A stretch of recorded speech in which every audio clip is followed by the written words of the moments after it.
Si usted tiene su hijo o su hija que está en quinto grado o sexto, o está terminando sexto grado, le va a interesar.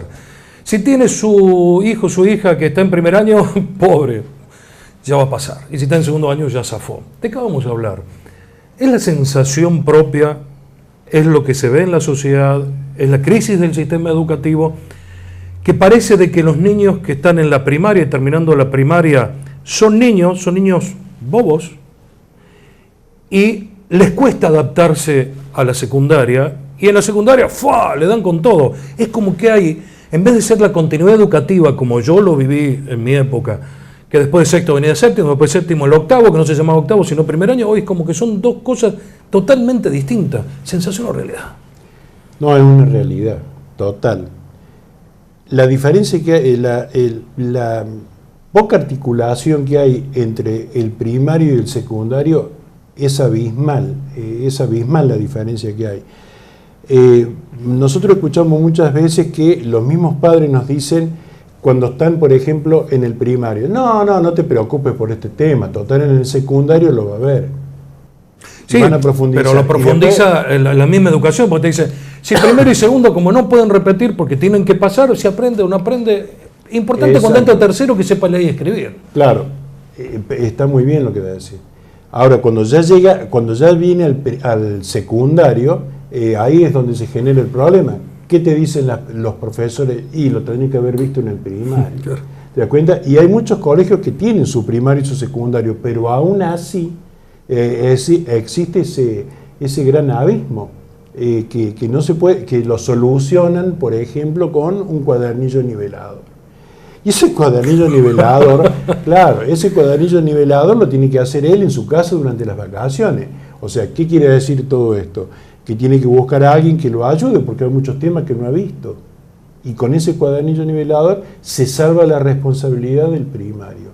Y para otro tipo de colegios, por ejemplo, significa que el colegio en el secundario le da las oportunidades a todos por igual con el famoso cuadernillo nivelador.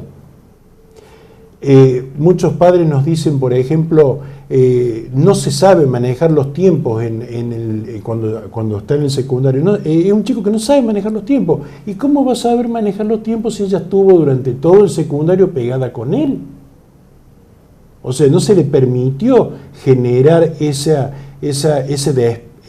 desprendimiento, ¿no es cierto?, que él pueda trabajar y darse cuenta en dónde falla. Eso es moneda habitual en lo que nosotros vemos diariamente. El haber sacado el séptimo grado, lejos de sensación, es una opinión personal, ¿no? Lejos de haber mejorado la situación, me parece que la empeoró. Me da la sensación, y lo veo con mis hijos, que le falta un añito más para pasar al secundario. Sí, a mi modo de ver, humilde particular, ¿no es cierto? Sí, o sea, es muy necesario.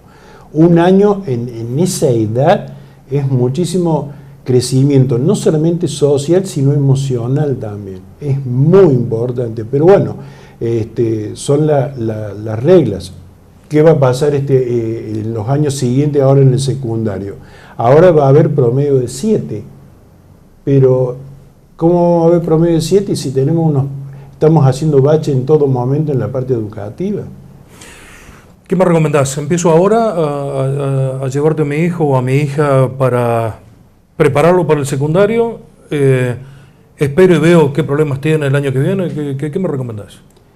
Siempre, como en todo, o sea, es preferible prever que luego lamentar este tipo de situaciones en el secundario.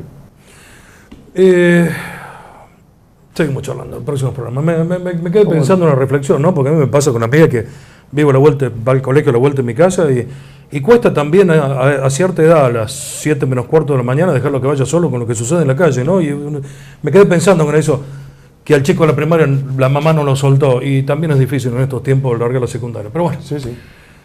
Es algo que tenemos que buscar entre todos una solución, y la política también, y mucho más la política educacional.